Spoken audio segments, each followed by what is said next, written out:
of Phillip Marshall's father and one of his grandmother's lawyers who was hired by his father. Clearly, this case helped to heighten awareness of elder abuse. Ian Clark Devine is a great-grandnephew of Huguette Clark. He became active in the fight against elder exploitation as an advisor to the Huguette Clark Family Fund for Protection of Elders. Ian is also the Clark family representative on the board of the Bel Esguardo Foundation, which is an arts foundation in Santa Barbara, California, created after Huguette Clark's death. He now works as a consultant specializing in family wealth and philanthropy. Both of these men showed great courage in reporting what an elderly family member was enduring, thus doing their part to bring the insidious crime of elder financial abuse out of the shadows. On behalf of NAPSA, we'd like to thank both of you for agreeing to share your compelling stories and your thoughts with all of us today.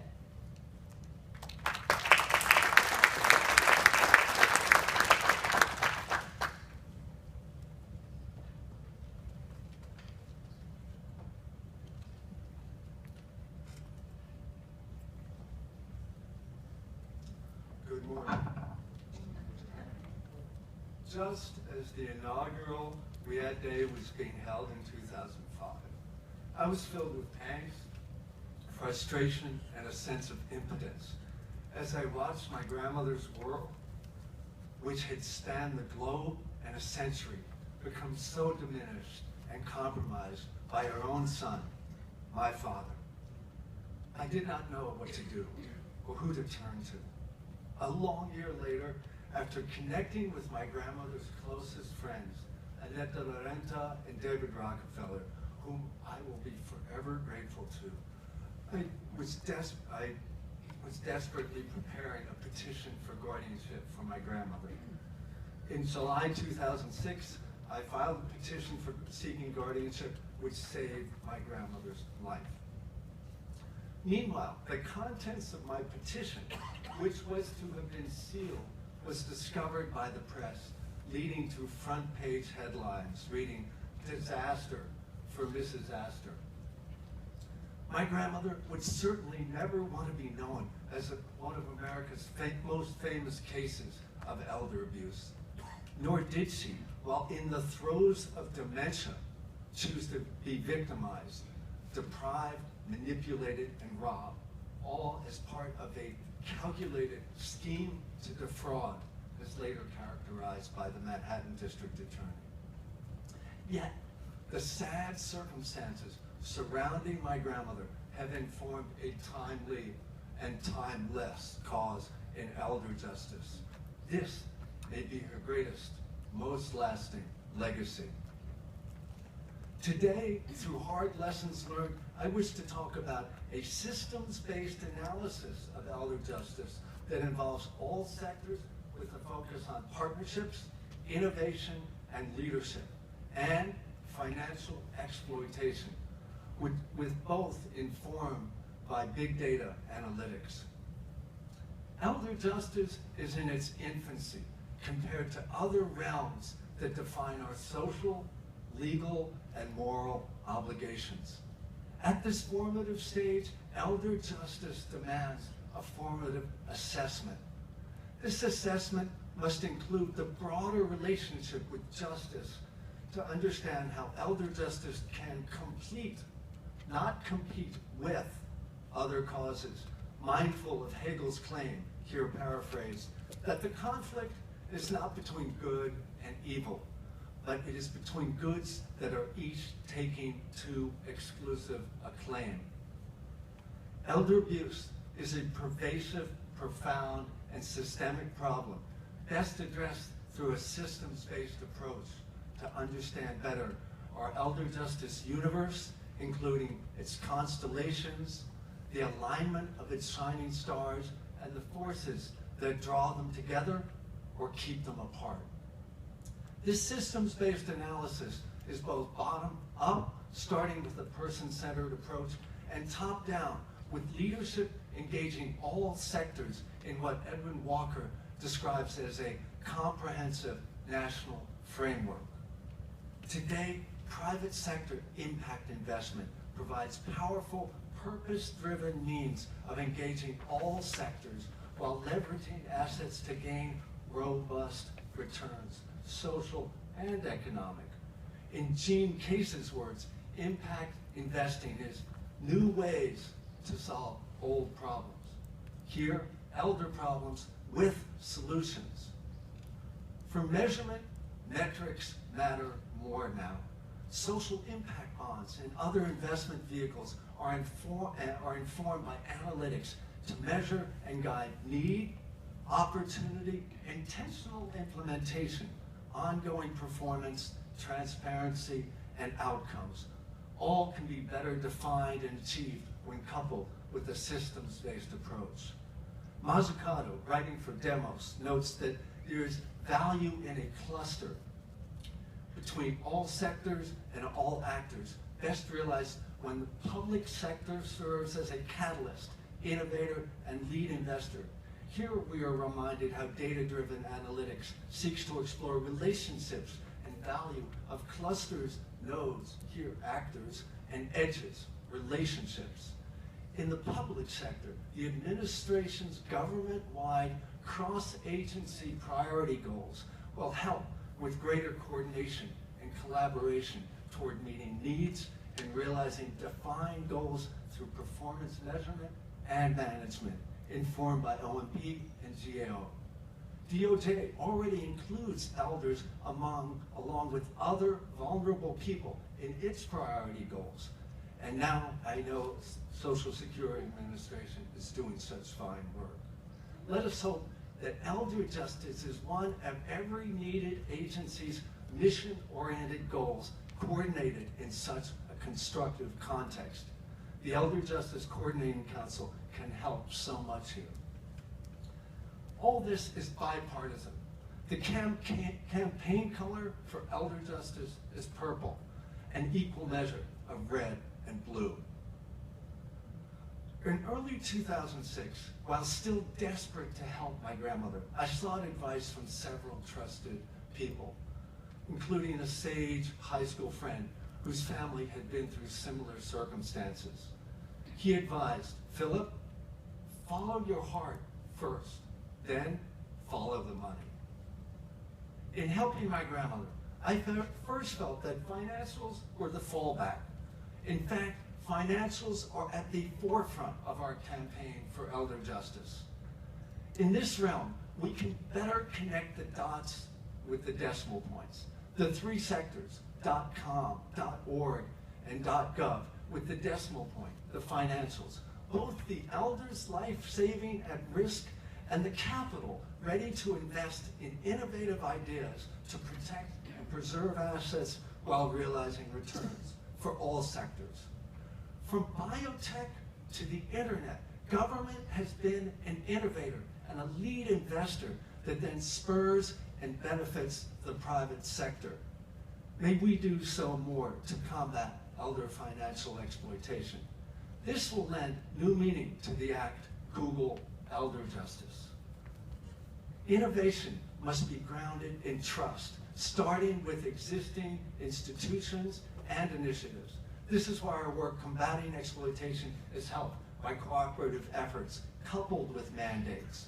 I applaud the work of CFPB, SEC, FinCEN, DOJ, OCC, quasi-governmental FINRA, and nonprofit Investors Protection Trust, and others working with private financial institutions. To combat exploitation of customers, elder engagement is achieved space-to-space in the digital realm and face-to-face, as over half our seniors rely on bank tellers. To face up to elder abuse, we need to face elders, reminded of Hillman's emphasis on the ethical claim of the face on another person. The National Community Reinvestment Coalition's National Neighbors Silver Program has done so much to make elders empowered, while AARP and the American Bankers Association Community Engagement Foundation are reaching out to bank branches, bringing research-based training to tellers and others on the front line. Here, We could greenlight the elder justice movement under the Community Reinvestment Act if credits were only provided to the banking industry to engage and invest in detection and response through staff training. Above all, big data must be cradled in a legally and ethically constructed trust framework as defined by ID3 and the MIT Media Lab. Emphasized by the President's Council of Advisors on Science and Technology, we must advance the agenda of strong privacy values and the technological tools and needs to support them. There are already several startups. Next, we need to scale up, and data-driven efforts are so scalable. To realize elder justice on the financial front, our awareness must be achieved by detection and rapid response, made possible through planning, permission, protection, capacity, and consistency and coordination. Critically, federal agencies have released interagency guidance clarifying that financial institutions and their employees who report suspected elder financial exploitation are not violating privacy rules under the Graham-Needs-Bliley Act. Critically, FinCEN has issued advisories to provide guidance to financial institutions toward filing suspicious activity reports when elders' financial exploitation is suspected. Before the decade is done, I so hope that nationwide, in every state, all persons who have knowledge of suspected elder financial exploitation are mandated to report. That nationwide, we provide civil and criminal immunity for reporters and institutions that hold transactions, file reports, and participate in investigations in good faith. That there's a national reporting form, perhaps a universal reporting form, for consistency, to catalyze coordinated response, and to inform iterative assessment and planning. CFPB, FDIC, OCC, and others will so help here. That institutions proactively disclose financial records to social service agencies when they suspect abuse. It is my hope that big data analytics will help stop elder financial abuse through pattern recognition used to detect irregular activity, including rapid and large cash withdrawals, sudden closing of CDs and similar accounts without regard to penalties, uncharacteristic purchases or money transfers, the same way credit card companies currently monitor personal account activity to stop identity theft and credit card fraud. Here, detection must be matched by resources for rapid response and coordinated care on the ground at state and local level. Otherwise, these efforts will only frustrate dedicated workers and re-victimize elders. By 2013, in the US, there will be over 70 million shades of gray, and the world will have 1 billion, each one with its own hue, value, and chroma, to color our world far beyond that provided by the polarizing perceptions of a black and white approach to grain, to individuals, and to age. This should have much more light and color, as Burroughs describes. In our global today, it is our global 360-degree perimeter protection and care of our elders' financial assets and their lives, with awareness year-round. Thank you for inviting me to share my story and my dreams. Thank you more for sharing your experience and for all that you do every day.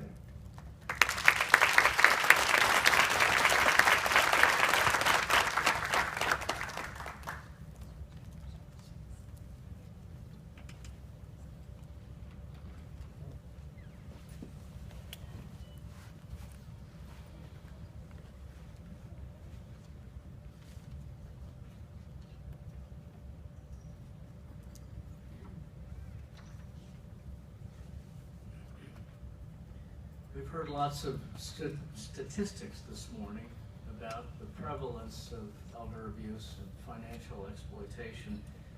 But by every measure, the problem is widespread and underreported.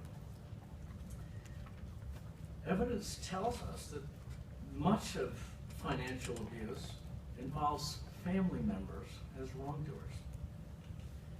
But almost every case of elder financial exploitation requires the assistance of a professional. There's nearly always a lawyer, a banker, a broker, a healthcare professional involved who is enabling or participating in the financial abuse. Our Aunt Huguette Clark's situation was infinitely worse.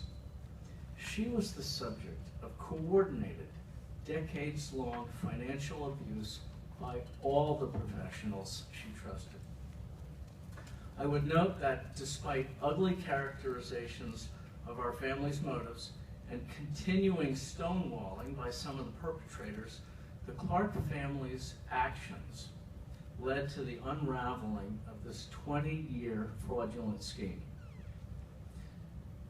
So, while data about elder financial exploitation remain incomplete, Huguette Clark's specific case has lots of documented evidence given under oath. Here are a few examples of professional misconduct. Huguette's attorney wrote a will that made himself executor of the estate, included a $500,000 bequest for himself, and appointed himself a paid trustee of a charitable foundation. Her accountant, a convicted sex offender, was also beneficiary, co-executor, and paid trustee in the will. Yet he neglected to file or pay Huguette's gift tax return for years. Her private duty nurse asked for and received houses, apartments, cars, tuition payments, jewelry, cash, a Stradivarius violin, all together worth nearly $35 million. Huguette's primary physician convinced her to pay for his home improvements and medical malpractice insurance premiums. He even threatened to stop treating Huguette if she refused to move to a hospital of his choice. These trusted individuals shredded nearly every ethical standard of their professions. So I'm proud to belong to a family that started a legal fight to uncover the truth about our aunt, a member of a much older generation. Our actions resulted in the nurse returning $5 million and the attorney and accountant relinquishing their bequests and being denied any role in Huguette's estate or the Bellascardo Foundation. But the financial abuse by professionals didn't stop there.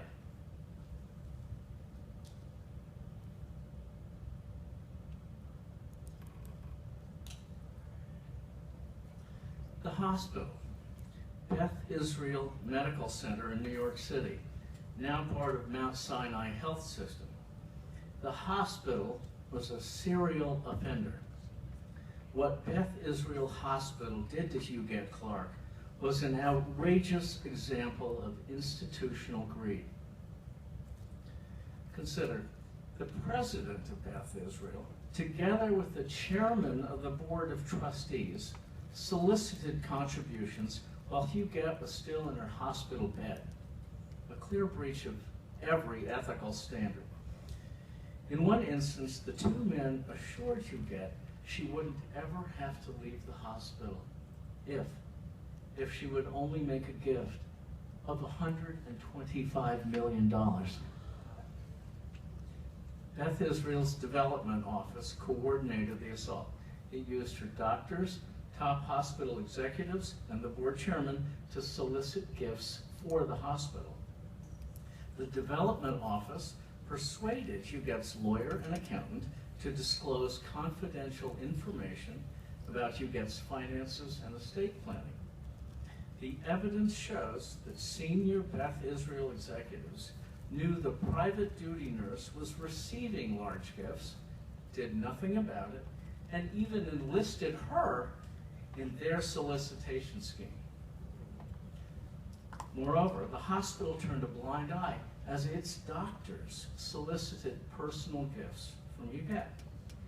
One doctor emailed his colleagues that Huguette had no concept of money. He and his wife eventually pocketed $2 million in personal gifts. It is clearly documented that Beth Israel deliberately falsified records, violated internal protocols and state law, and hid Huguette's existence from outside inspectors and even its own legal department for 20 years. What Beth Israel did was horrible enough.